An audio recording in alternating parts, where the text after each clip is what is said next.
The sword stuck in stone. A sword on a cliff in southern France has existed for over a millennium, with no one knowing who drove it in. No text records its appearance. It simply exists, lodged firmly into the rock below the chapel of Our Lady of Rocamadour in the Dordogne Valley, and has never moved since that time. Locals call it Durandal, the Sword of Roland, the famous knight under Charlemagne. His story forms the core of the oldest and most important epic in French literature. According to the Song of Roland, Chanson de Roland, composed between 1040 and 1115 AD, Roland threw his sword into a stream rather than let it fall into enemy hands. But the stream refused to take it. At Rocamadour, the sword did not fall into the water but instead plunged into the rock and remained there. This is merely a mystery, a local legend tied to a pilgrimage site, if it existed alone, but in fact it does not. About 500 kilometers southeast, in Tuscany, Italy, there is another sword in another stone, and this one has been scientifically verified. In 1180 AD, a young knight named Galgano Guidotti thrust his sword into a volcanic rock outcropping on Monte Sipi, renouncing violence in a moment seen by contemporaries as madness or a miracle. That sword remains in place.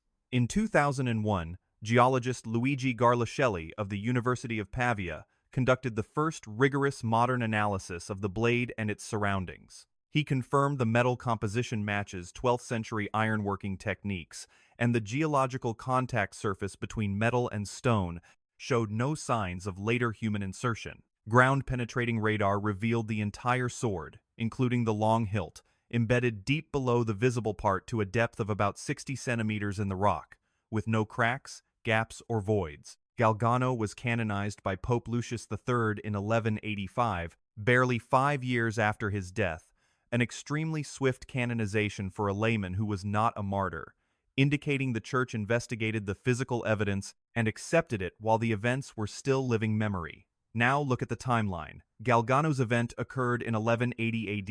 The first full literary description of a sword and stone as a test for kingship appears in Robert de Boron's Merlin, written between approximately 1190 and 1210 AD. Thus, only 10 to 30 years separate the verified sword and stone event in Tuscany, which was canonized by the Pope, thereby becoming international news in the Latin Christian world, and the birth of the most famous sword and stone story in Western literature. De Boron wrote in French, almost certainly for a noble patron in northern France, who would have been well versed in church current affairs. The pilgrimage site of Rocamadour, with its sword in the rock, was one of the busiest destinations in medieval Europe. Henry II of England visited, Louis VII of France also visited, Saint Bernard of Clairvaux also came here. The sword at Rocamadour has an exposed portion about 130 centimeters long, embedded in the cliff with an insertion angle that makes it impossible to measure its exact depth without destructive methods. Its composition, dating, and how it was inserted remain completely unknown. Consider this: no serious modern metallurgical study of it has ever been widely published. France possesses one of the most sophisticated archaeological organizations in the world. The Sword of Rocamadour is a physically accessible artifact associated with a national pilgrimage sanctuary. Researchers have had opportunities to examine it. For over 150 years of modern science, no one has ever analyzed it or published any study. The reason for this has not been recorded. The Song of Roland says that in the hilt of Durandal were relics of many saints: a thread from the Virgin Mary's robe, a tooth of Saint Peter, blood of Saint Basil, and hair of Saint Denis. This relic tradition exactly mirrors the claims about Joyeuse, Charlemagne's sword displayed at the Louvre, and shows the common medieval practice of embedding relics in sword hilts. The exposed tip of the Rocamadour sword is broken, matching literary accounts of Roland trying to destroy the sword to prevent it from falling into enemy hands, striking it 3 times against a rock. In the story, the sword survives the blows, but the sword in the cliff has a broken tip. These details don't prove anything, but neither do they contradict anything. What remains are 3 legends about the sword in the stone, 2 of which involve real objects that still exist today. All 3 appeared or reached their most recorded form within roughly 50 to 150 years of the 12th and 13th centuries, spanning a geographical triangle across Western Europe. The Orthodox view treats each event as isolated. Galgano's sword is an Italian local miracle. The Rocamadour sword is a strange pilgrimage artifact tied to devotional literature. Excalibur is a myth based on deep Celtic and Indo-European themes of kingship and sacred weapons. Taken individually, each story is quite plausible, but some researchers ask a different question: could the sword in the stone be not a motif invented by medieval poets, but rather something they recorded? If the ritual of thrusting a sword into stone or earth was a real and meaningful act with deep roots in European sacred tradition, and that Galgano did not invent something new, but was performing an act whose symbolism was already understood by all educated people in the 12th century Latin Christian world, then Iron Age and Bronze Age cultures across Europe practiced the ritual offering of swords in sacred landscapes. The act of giving the blade to stone, to water, or to the earth itself is older than any of these stories. If Galgano touched that ancient tradition, the Church acknowledged it. A French poet encoded it into the foundational story of Arthurian kingship, and what remains at Rocamadour and Montecipi are the last physical remnants of a practice so ancient that by 1180, even those who practiced it had forgotten where it came from. Is the sword in the stone forever a legend, or forever a memory? Those are not the same question. And the sword in the cliff at Rocamadour cannot answer either question, because no one has thought to ask it properly. From France and Tuscany, we head north and west to Scotland, where a sword bears a legend far more complex than its age: the Wallace sword. In 1297, at the Battle of Stirling Bridge in September of that year, William Wallace led the Scottish army against a more numerous English force, securing one of the most complete tactical victories of the Middle Ages. The English commander Hugh de Cressingham, the Scottish treasurer hated by the locals for his brutality and arrogance, was killed while fleeing. What then became of his body? According to many Scottish chronicles, his body was taken, flayed, and distributed. Walter Bower's Scotichronicon, completed around 1447, recorded the event. The wording used is extremely blunt. Tradition says that a piece of skin was tanned by a tanner, then sent to Wallace, who turned it into a sword belt and grip covering, to adorn the weapon he carried throughout his short life. Is that true? There is an affirmative answer, but no one has ever pursued it. Today, the sword is displayed at the Wallace National Monument on Abbey Craig, Stirling. Total length 167 centimeters, blade 131.5 centimeters, hilt 35.5 centimeters, weight approximately 2.97 kilograms. To wield it effectively on the battlefield, a warrior needed to be between 1.95 and 2 meters tall, along with superior upper body strength and reach. Historical estimates based on the sword's proportions suggest Wallace stood between 6 feet 2 inches and 6 feet 7 inches. Though plausible, it remains remarkable in any era. This is a true two-handed sword, not a ceremonial one. It was forged for a person of large stature. In 1825, the sword was cleaned and repaired with official Scottish permission. Craftsmen undertook the restoration. They documented their work officially. In those records, they concluded the grip covering was made of human skin. This is not hearsay or anonymous legend, passed down through generations. It was a professional judgment made during a restoration with clear documentation and preserved in archives. This assertion has been publicized since the 19th century.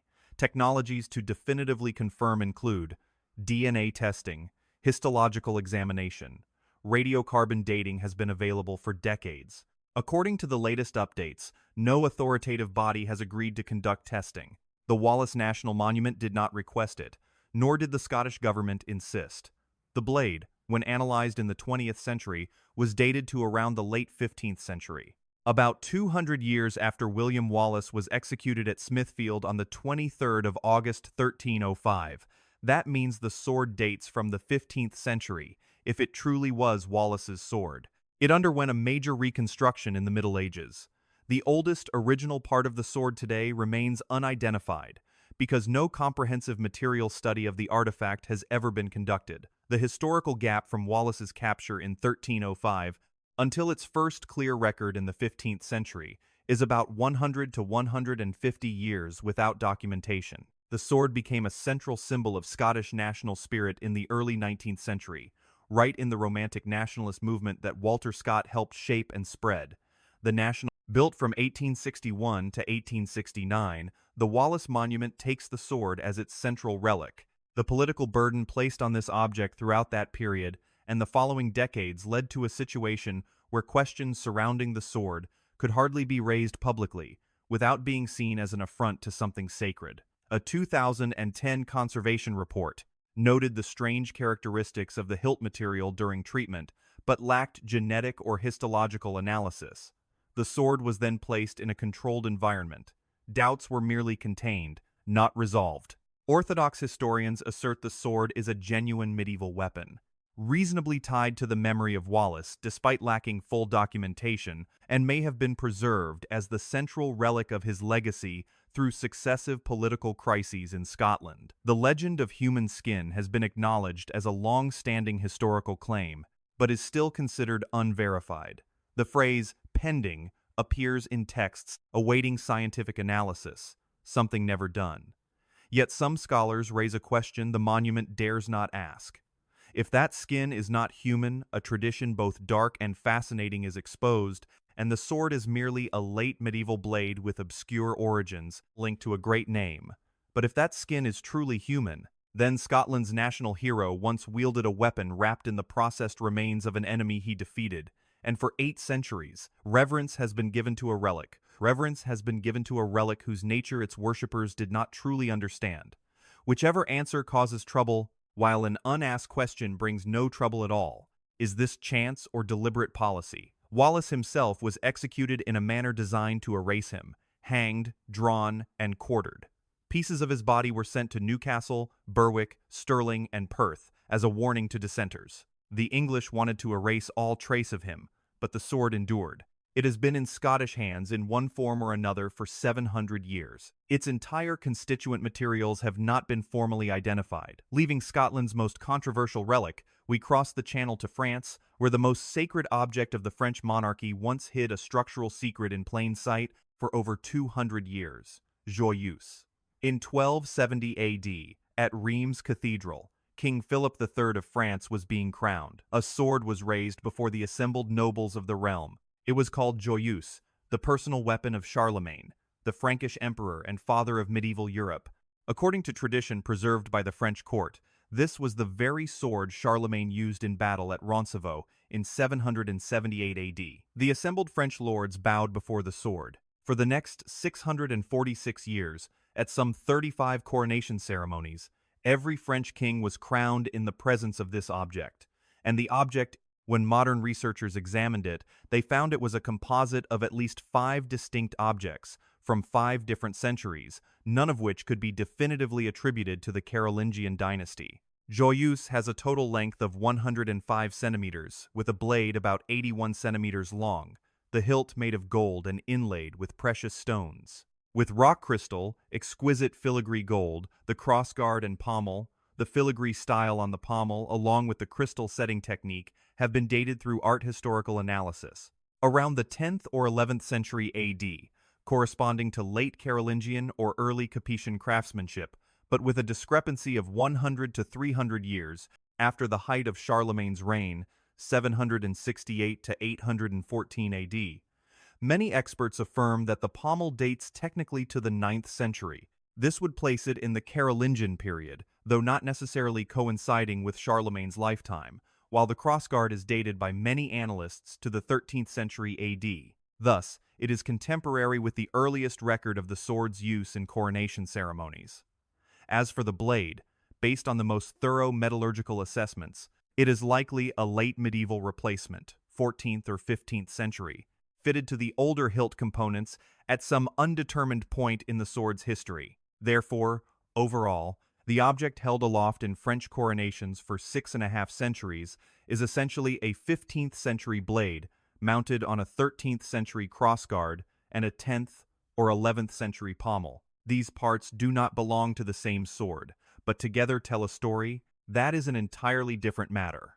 Relic tradition holds that the pommel of Joyeuse contains fragments from the Holy Lance, the spear that is said to have pierced Christ's side at the crucifixion.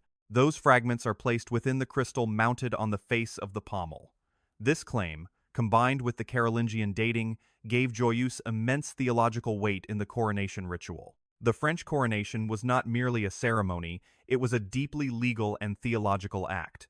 The king's authority before God and the nobility was bound to the physical presence of this sword. Has any organic material inside the crystal ever been analyzed with modern technology? No public record exists. The Grande Chronique de France, the official royal chronicle, records that Charlemagne carried Joyeuse into battle at Roncevaux. But on the contrary, the Chanson de Roland, the foundational literary work for French national identity, composed around 1140 to 1115 AD, describes Charlemagne's sword as Durandal, Roland's weapon, rather than Joyeuse. This creates a direct contradiction between the official French historical record and the most important literary work of France. The same emperor is attributed with two different swords. Depending on which source you consult, medieval scholars sought various ways to reconcile this, but none fully resolved the contradiction. Mainstream art historians view Joyeuse as a typical, even extremely prestigious, medieval royal relic, an object accumulated through multiple editions, restorations, and replacements over centuries, yet retaining its identity and institutional function that is common practice for important sacred objects. Worn pommels were replaced, damaged blades reforged. The relic's identity remained continuous, even if its physical components might be discontinuous. In this understanding, Joyeuse is authentic in the deepest sense. It truly is the sword that France used for 6 centuries. Whatever the original fragments may have been, the declaration at each coronation did not merely state that this was Charlemagne's sword, substantially restored. It directly and absolutely affirmed that this was exactly that sword, and this declaration was not made within the framework of symbolic acknowledgement, but in a context of legal and theological legitimacy. If the oldest surviving fragment cannot be authenticated as Carolingian, then the most sacred relic of France is merely a story whose material never truly unified its narrative. Some researchers wonder whether the hybrid nature of Joyeuse was known to the court as a quietly maintained unspoken understanding, that the ritual function of the object mattered more than its physical continuity. Others question whether the distinction between the identity of an object and its material composition was something that medieval theology recognized or rejected. What does that mean for the coronations of 35 kings, if the sword they touched was not what they were led to believe? And who, if anyone, knew the truth? From the most hybrid relic of France, we turn to a sword that has never had a confirmed physical form but has shaped the identity of nearly 2 billion people, Zulfikar. In 624 CE, in the rocky desert valley of Badr on the Arabian Peninsula, one of the greatest battles in human history was taking place. A nascent religion fought to survive in its first and greatest military trial. According to Islamic tradition, the Prophet Muhammad gave his cousin and son-in-law Ali ibn Abi Talib a sword unlike any other, a blade described as having 2 branches, split at the tip into 2 points. Ali wielded it, the tide of battle turned, the faith survived. And for 1,400 years thereafter, that sword Zulfikar appeared on flags, currency, armor, city gates, and manuscript illustrations from Spain to Indonesia. It was engraved on official seals of many Islamic dynasties. It shaped the identity of a major world religion, but no confirmed physical specimen of it has ever been found. The name Zulfikar comes from Arabic and is often translated as the cleaver of the spine or the one that splits the backbone, though the exact meaning remains debated. The interpretation of the sword having 2 branches or being split is based more on symbolic tradition than on a literal translation of the name, a distinction many scholars consider crucial. A famous saying attributed to Ali ibn Abi Talib goes, "There is no sword but Zulfikar, and no youth but Ali." This saying, with its highly contested origin within both Sunni and Shia scholarship, has become the most frequently inscribed line on swords, armor, and Islamic military banners for over a millennium. Whether Ali actually uttered that phrase remains a matter of disagreement, but its inscription on virtually everything is undeniable. The earliest symbolic depictions of Zulfikar as a clearly 2-pronged sword appear in illustrated manuscripts around the 13th-14th centuries CE, that is 600 to 700 years after the events described.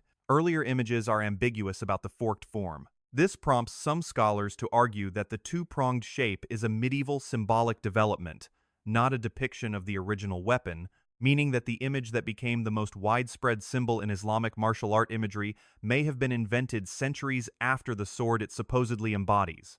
So, what did the original Zulfikar really look like? Whether the Zulfikar sword truly exists as a tangible object remains unknown, but its image has appeared on official coins of the Fatimid Caliphate, 909 171 CE, and on the flags of the Safavid Empire, 1501 1736. It also appears on the banners of the Ottoman Janissary Corps and on the contemporary coat of arms of Iran, forming an unbroken chain of state symbols spanning about 1,100 years. This unique sword symbol has been constructed around separate political entities that often despised each other, yet they all shared that image. No weapon in human history has ever been used as an official state symbol for so many different governments over such a long period. At the Topkapi Palace Museum in Istanbul, which houses a sword labeled Zulfikar in its treasure of sacred Islamic relics collected by the Ottoman sultans, rulers who claimed the caliphate and gathered many valuable antiquities. The Topkapi sword, associated with the relics of the Prophet from across the Islamic world, has not been independently authenticated and is believed to date from the 7th century. Other published specimens, catalogued by scholar David Alexander in his work on Islamic arms and armor, also failed to meet 3 critical criteria after public metallurgical analysis. These are a 7th century date, a bifurcated blade, and a documented provenance from Ali ibn Abi Talib. In Shia Islamic tradition, no specimen satisfies all 3 conditions. According to belief, Zulfikar is in the possession of the hidden Imam Muhammad al-Mahdi, who is said to have entered occultation in 874 CE and will return at the end of time. For about 200 million Shia Muslims, this theological framework removes the sword from the realm of recoverable tangible objects. It is not lost. It is merely held in trust. It is in the hands of a figure whose return is awaited, so archaeological search within this framework is inappropriate. The mainstream scholarly view holds that Zulfikar was indeed a tangible weapon used by Ali in battle, later lost or destroyed during the First and Second Fitna, the civil wars from 656 to 661 CE and 680 to 692 CE, and that the iconographic tradition preserved a memory, later interpreted symbolically regarding its peculiar shape. But some researchers question why. If the sword was so important, does it appear in the formative events of a religion that meticulously records everything? Yet there is no source from the 7th or 8th century describing it in physical detail. Why did the bifurcated shape only appear in art 6 centuries later? Why did neither the victorious Umayyads, who controlled the battlefield when Ali was martyred, nor any later caliph, with access to early Islamic material culture, commission, display, or publicly destroy it in a witnessed ritual? If it ever existed and was lost, that loss occurred in a strangely quiet manner for the most important sword in the world's most closely monitored religion. From a sword that is ubiquitous in iconography without physical form, let us go to Japan, where a sword that almost certainly once existed is hidden to such an extent that its existence can no longer be confirmed. The Sword of Attila, in 444 CE, a herdsman on the Pannonian Plain, in present-day Hungary, noticed his cattle limping. He followed the trail of blood through the grass and discovered a sword tip protruding from the ground, pointing straight up as if deliberately stuck there. He then took it to present to Attila. As recounted by the Roman diplomat and historian Priscus of Panium, who was present at Attila's court and recorded everything he saw and heard, Attila raised the sword high before the assembled generals, declaring that this was the sword of Mars, the personal weapon of the god of war that had submitted to him as an eternal proof that the conquest of the entire world was not ambition but destiny. Within just 2 years, Attila launched campaigns that left both the Eastern and Western Roman empires simultaneously teetering on the brink of destruction. Priscus was not a teller of myths. He was one of the most reliable witnesses of late ancient history, an outstanding orator who visited Attila's court on a diplomatic mission in 448 and meticulously recorded every observation to the extent that modern historians frequently cite him as key evidence on the culture of the Hunnic court. His account of the sword's discovery was not a legend passed down through centuries, but a contemporary document recorded by a real person who had met Attila. Attila's declaration about the sword was written down while the memory was still fresh. The sword served as the theological foundation for Attila's imperial proclamation. The Huns lacked a tradition of hereditary divine kingship like that in Roman or Persian political culture. Instead, Attila possessed a strange object, a sword that fell from the sky or emerged from the earth, depending on the version told by his court. That supernatural origin elevated his power beyond the ordinary framework of Hunnic succession politics. The sword was not merely a weapon, it was a living constitution. It was the argument that every action of Attila was not invasion, but recovery of what the god of war had ordained for him. Attila died in 453 CE, found suffocated in his own blood, on the morning after his wedding night. His solitary death in the tent with his bride and no witnesses, this has never been satisfactorily explained. His funeral was conducted in absolute secrecy, according to the 6th century Gothic historian Jordanes, based on older sources. Attila was buried in 3 nested coffins, iron, silver, and gold, along with all the treasures from his campaigns, as well as the slaves who dug the grave and the warriors who attended the ceremony, were all killed afterward so that no living person would know the burial location. The tomb has never been excavated. Was the sword of Mars buried with him? Or was it divided among his successors, or lost in the civil war that erupted among his sons right after his death? No records note this. The mainstream view holds that the sword was a real Iron Age blade, most likely forged by steppe nomads, and its discovery was purely accidental, later embellished by Attila's court into a founding myth for his imperial legitimacy. A well-staged political drama, consumed by the Huns internally and exerting psychological effects on the Romans externally, and achieved no small success. That object truly existed.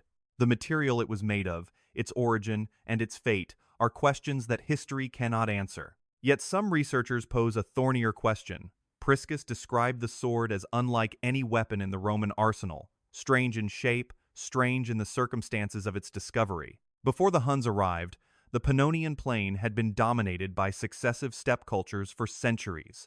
The material traces of the Scythians, Sarmatians, and Goths all had buried artifacts in the earth. If the sword the herdsman found was truly ancient, it could very well be the weapon of a civilization that predated Attila by 500 years and appeared exactly at the historical moment when a man knew precisely how to use it. Attila did not simply find a sword, but he discovered a story hidden deep within the blade, and he understood it deeply enough to use it to nearly defeat Rome.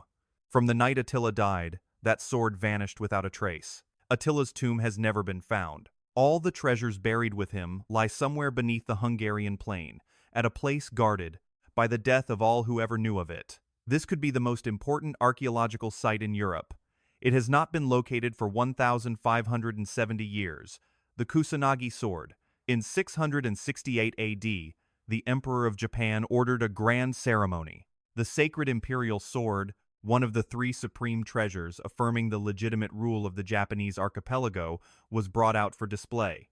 Witnesses recorded the event, and monks also recorded it. Then the sword was wrapped, carefully sealed, and placed in the inner sanctuary of Atsuta Shrine, now in Nagoya, Aichi Prefecture. Since that moment, no independent scholar, journalist, government official, or Japanese imperial family member, except for special ceremonial roles, has been allowed to access it. That was 1,356 years ago.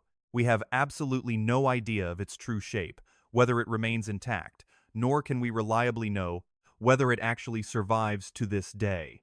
Japan is a constitutional democracy with a free press, an elite academic community, and full access to modern scientific tools. Atsuta Shrine receives about 9 million visitors each year. The inner sanctuary where the sword is kept lies hidden behind multiple nested layers. Only a few high-ranking priests are allowed to enter, and their records about the sword's nature are never publicly disclosed. At the enthronement ceremony of Emperor Naruhito in 2019, the 3 imperial treasures, the Kusanagi sword, the Yata no Kagami mirror, and the Yasakani no Magatama jewel, were brought out in a wrapped and sealed form. The wrapping itself was the form of presentation. The object inside was not viewed at all. The Kojiki, completed 712, and Nihon Shoki, completed 720 AD, both recount the mythical origin of the sword, discovered inside the carcass of the 8-headed serpent Yamata no Orochi slain by the god Susanoo, then offered to the sun goddess Amaterasu, who passed it to her grandson. At the time that deity descended to rule the earth, the name Kusanagi no Tsurugi, grass-cutting sword, originates from a later event, when the legendary hero Yamato Takeru used the blade to cut the surrounding grass, while escaping a fire set by enemies as a trap, thereby surviving. These texts were compiled by imperial order and served as the court's official account of the sword's provenance. No independent contemporary records survive. In 686 AD, just 18 years after the last recorded public display, Emperor Tenmu fell gravely ill. According to the Nihon Shoki, the priests believed the cause was the anger of the divine sword, because it had been taken from the Atsuta shrine for a short time. In an earlier ceremony, the sword had been returned. Textual evidence shows that by 686 AD, the principle of complete isolation of the sword had been established. This became a requirement based on ancient precedent, making the display event of 668 a rare exception rather than a regular continuation.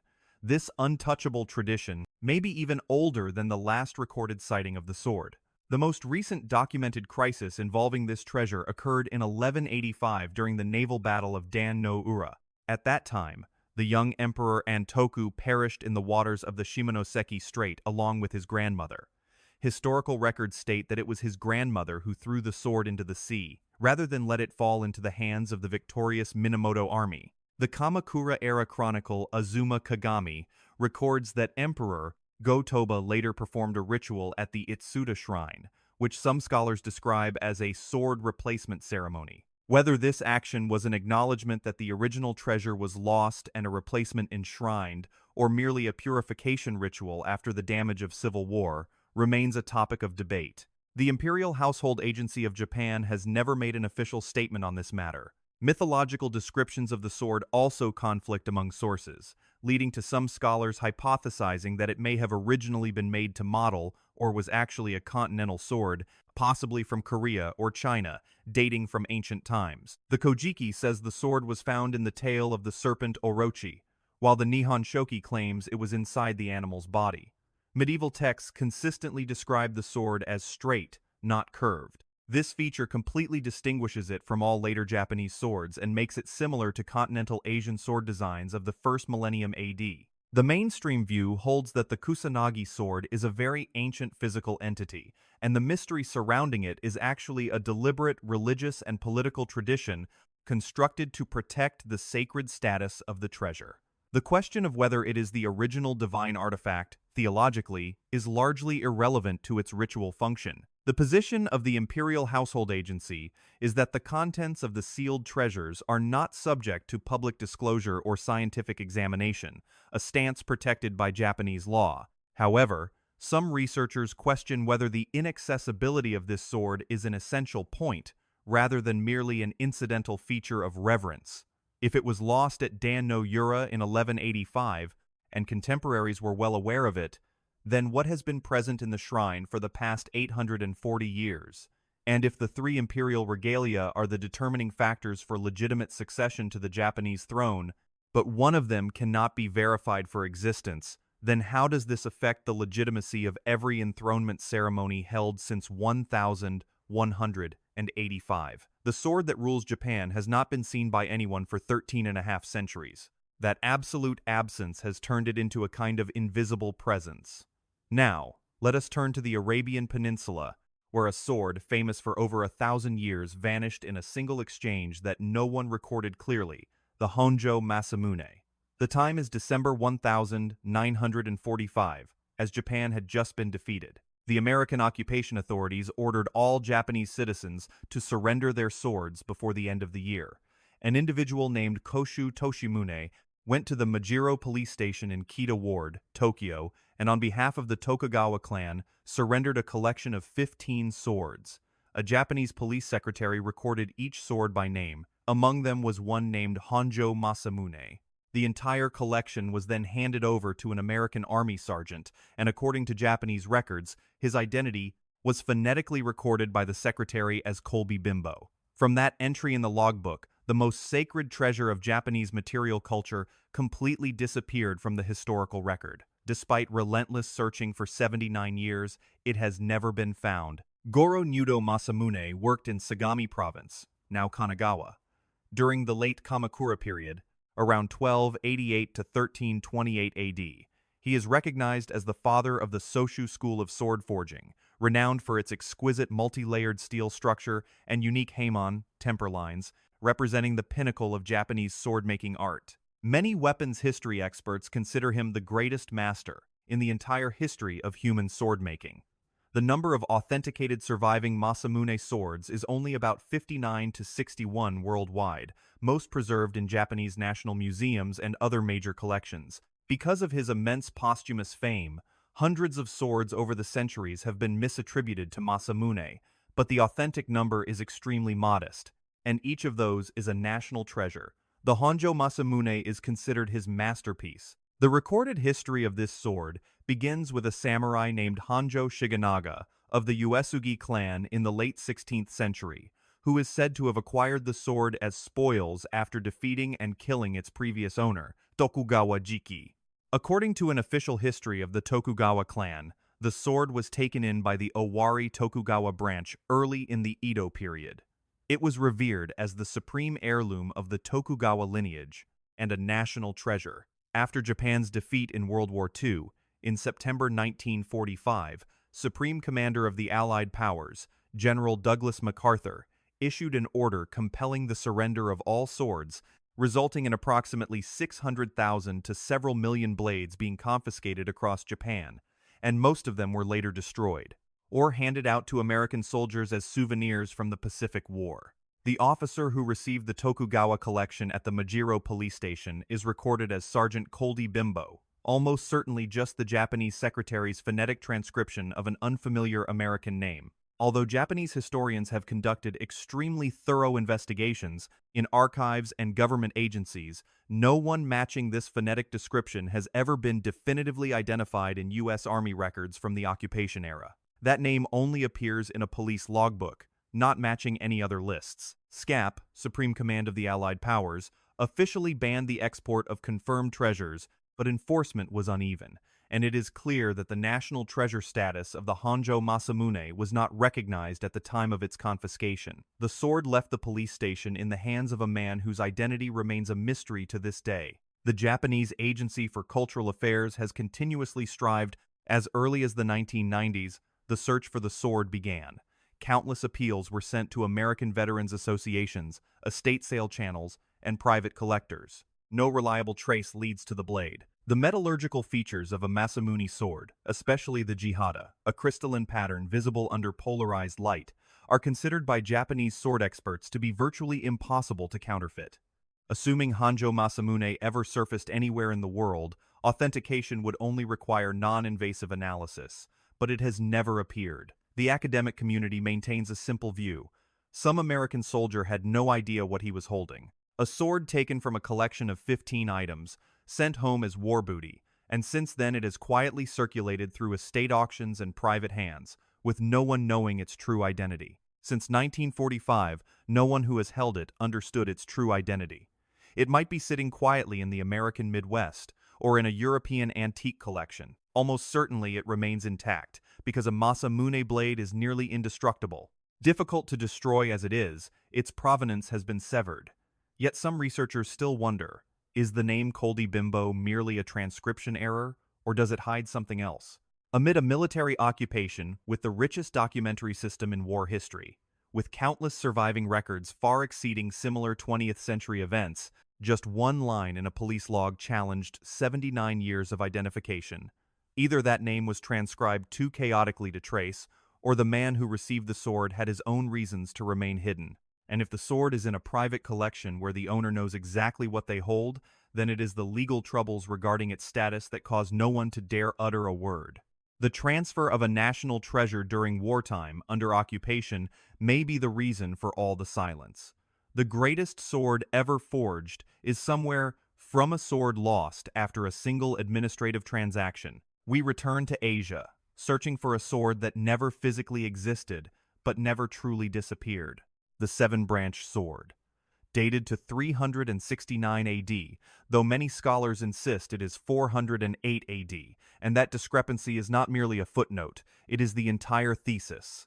a sword arriving at the Japanese archipelago, unlike any sword ever seen there. Not a weapon in a functional sense, but a statement. A main blade in the center, surrounded by 6 sub-blades, 3 on each side, extending from the spine like metal branches. Total length, 74.9 centimeters.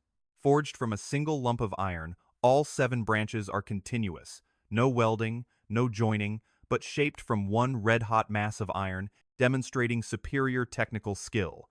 It cannot be sheathed, cannot be swung in battle without snapping a branch on the first strike. It has never cut anything. It exists to convey a message, and that message is still a debate between 2 modern nations, each holding a different conception of the intended meaning.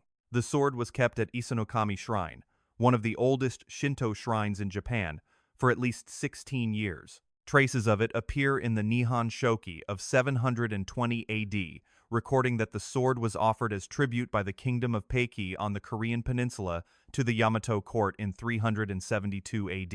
The sword was almost forgotten as a tangible artifact until 1874, when the Meiji government pushed for an academic inventory of the shrine's treasures, and the chief priest Kan, for the first time, Masatomo, cleaned the surface of the sword, revealing a gold-inlaid inscription of 61 ancient Chinese characters, 34 on the front, 27 on the back. Since then, this inscription has sparked prolonged academic debates.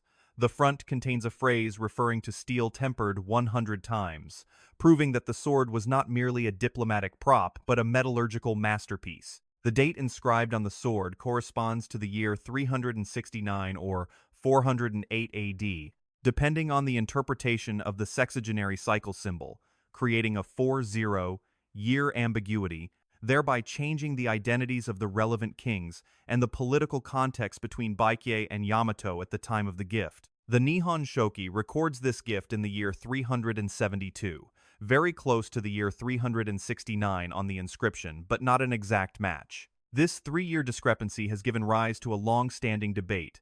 Do the chronicles and the actual sword refer to the same event? The core of the dispute lies in grammar and geopolitics. Korean scholar Kim Sek-hyun deciphered the verb structure in the inscription and argued that the sword was granted by Baekje, the superior party, to Yamato in Japan, the subordinate or allied party. Conversely, Japanese historian Midio Fukunaga of his school, the syntax suggests it was tribute from a smaller kingdom to a larger one. The direction of this gift would determine which nation held political hegemony in the region during the 4th and 5th centuries AD.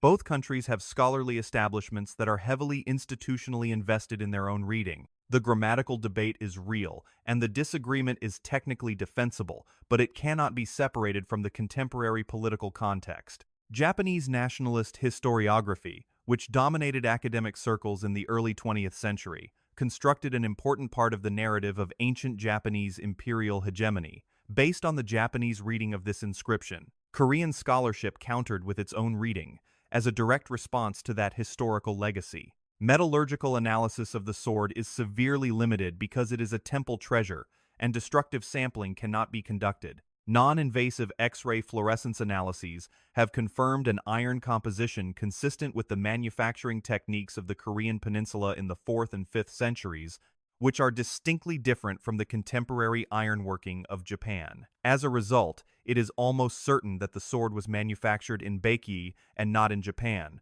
which is consistent with both interpretations, as they agree on its place of manufacture. No similar 7-branch sword has ever been found in the archaeological record of either Korea or Japan. If this form was a recognized diplomatic tradition, no other artifact survives to prove it. The mainstream consensus holds that the sword is a genuine diplomatic artifact from the 4th or early 5th century AD, originating from Baekje, presented to the Yamato court within the framework of cultural and political exchanges that characterized the relationship between the kingdoms of the Korean peninsula and the Japanese archipelago at that time.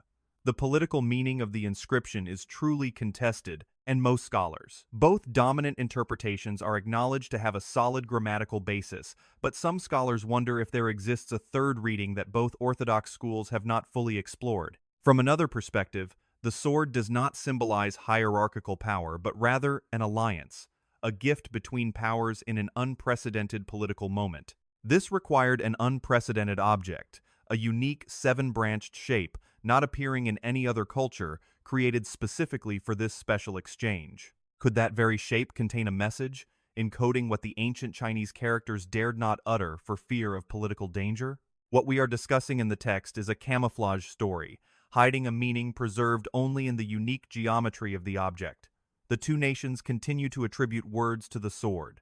The sword remains silent. From East Asia, we turn westward to China, where another form of silence has been maintained for 2,500 years, the Sword of Goujian. In December 1965, Chinese archaeologists were excavating a waterlogged tomb in Jiangling County, Hubei Province.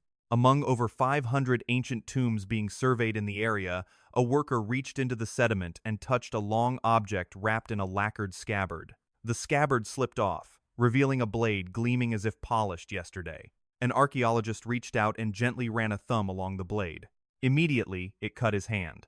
The sword had lain in the tomb for 2,500 years. The total length of the sword is 55.7 centimeters, the blade 45.6 centimeters, and the hilt 8.4 centimeters. It weighs 875 grams. The blade is decorated with dark rhomboid patterns, a blue turquoise inlay on the guard, and the handle is wrapped in silk, almost intact after 25 centuries in the sealed waterlogged tomb.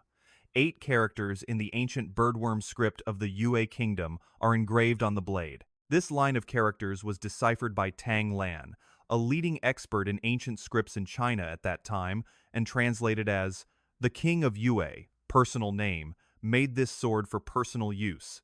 The personal name was identified as Goujian, the monarch recorded in the history of the Yue state, reigning from about 496 to 465 BCE, and the story of defeat, patient endurance, and final revenge is one of the most famous stories in Chinese history. The tomb itself is believed to belong to the nobility of the Chu state. This raises the question, how did a sword of the king of Yue come to be in a Chu tomb?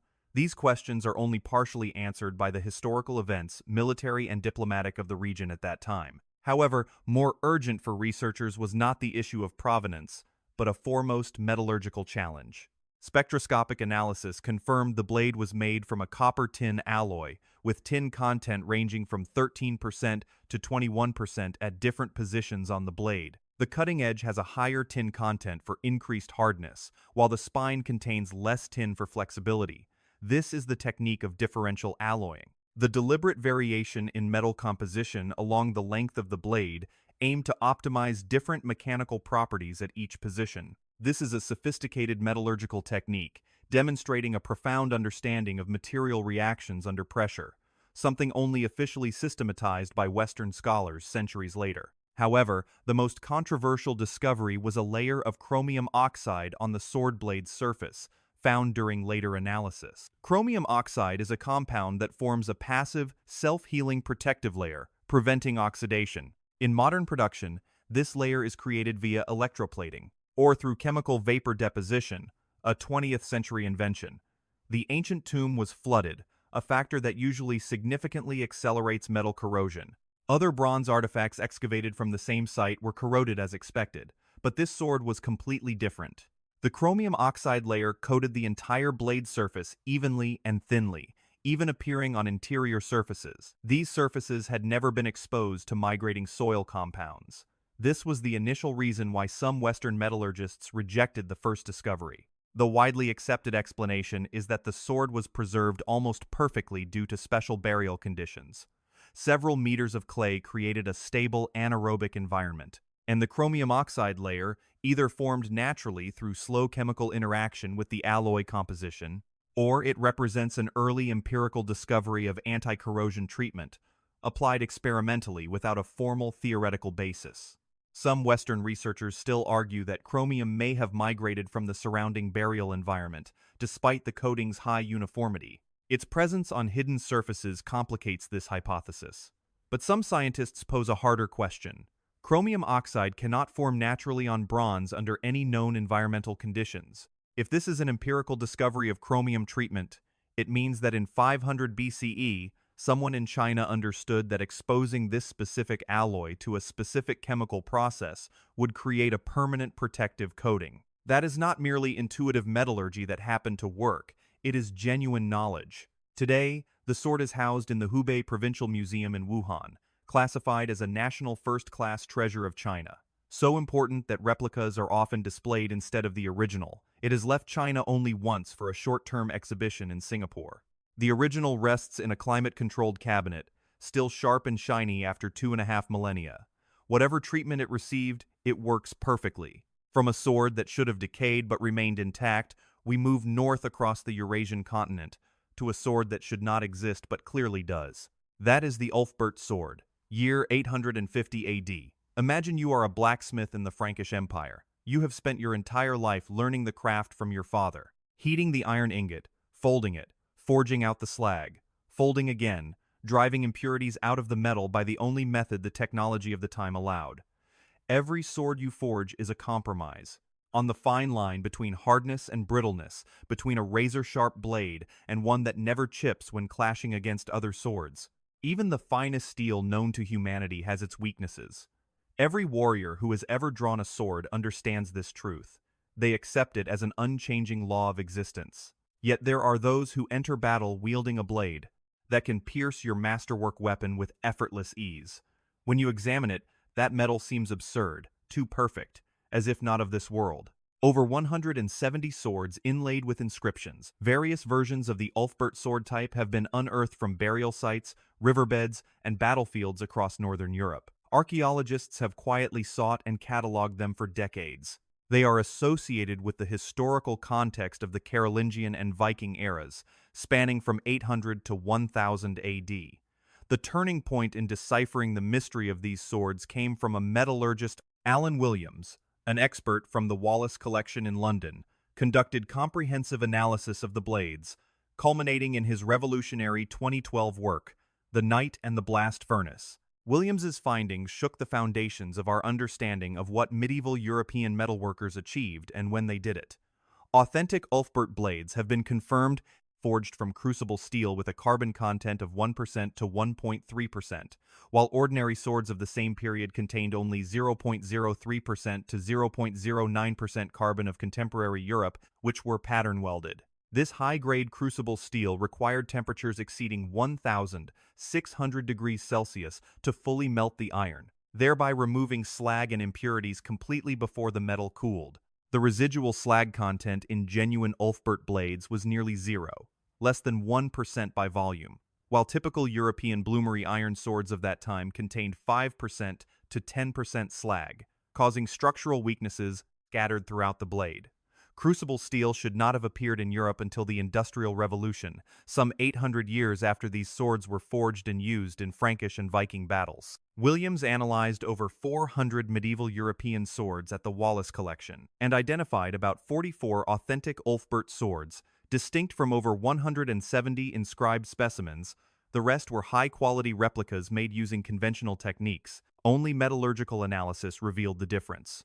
Someone in the 9th and 10th centuries produced counterfeit Ulfberht swords, proving the genuine ones had such commercial prestige they were counterfeited, and thus those who fought with them fully recognized the difference between what they held and any other available weapon. The technology to produce genuine crucible steel was known in Central Asia and the Islamic world as Wootz steel, originating from India and Sri Lanka around 300 BC. The nearest production centers during the Ulfberht era were in modern-day Iran and Afghanistan, some 5,000 kilometers from the Rhine Valley. The Volga trade route, active from 800 to 1000 AD, directly connected Scandinavian merchants with Islamic merchants in the Caspian region. Silver dirhams from the Abbasid dynasty have been found in Viking hordes throughout Scandinavia. Evidence shows that high-value goods were flowing along this route even during the Ulfberht smelting period, an experimental reconstruction project that took place in 2015.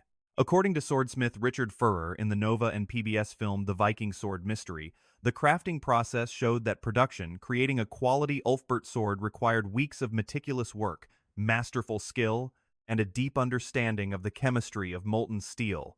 In the European metalworking landscape of the time, there were no comparable documents. Therefore, the orthodox explanation primarily relied on Williams' research. The hypothesis proposes that the Ulfberht swords were made from imported crucible steel ingots from the Islamic world, traded along the Volga route. Subsequently, Frankish or Scandinavian smiths forged them into complete blades. The production period spanning 2 centuries almost precisely coincided with the heyday of Volga trade. When these routes collapsed around 1000 AD due to political instability in the Caspian region, the Ulfberht tradition also vanished. This explanation is very tight and geographically plausible. It is further reinforced by evidence from the monetary system of the trade network. However, working crucible steel directly from imported ingots required the smith to thoroughly understand the material at hand and how to process it. If heated incorrectly, folded like ordinary iron, or treated at unsuitable temperatures, would immediately destroy its inherent advantages. Some individual in the Frankish or Scandinavian region possessed the knowledge to work this material precisely for 2 centuries. That knowledge was not preserved in writing. No guild texts, no trade ledgers, no chronicles, no technical treatises explaining how to forge these swords. When the trade routes closed, that knowledge did not spread, was not diversified, was not recorded before disappearing. It simply ended. And there remains another question. The trade route explanation does not fully answer. The inscription VLF Bert is inlaid directly on the blade, a deliberate signal of origin. 44 genuine blades, over 130 imitations. Someone was protecting a brand, marking their product as completely distinct from everything else on the market. Many researchers wonder, who was Ulfberht? The name appears in no Carolingian records related to swordsmithing. Not a master smith, not a guild, not a monastic workshop. The name does not refer to any person, place, or organization that history has recorded. The swords survive, but the maker is lost. For over a millennium, we remain powerless to explain the knowledge that created them, or to explain the first who held it. 10 swords, 3,000 years, across continents that shaped the ancient world, and in every case, an uncomfortable convergence appears. Physical evidence contradicts what we thought we knew about human capability in a specific time and place, or official records cannot. Reconcile with the artifacts they describe, or the artifacts themselves leave core questions deliberately unanswered.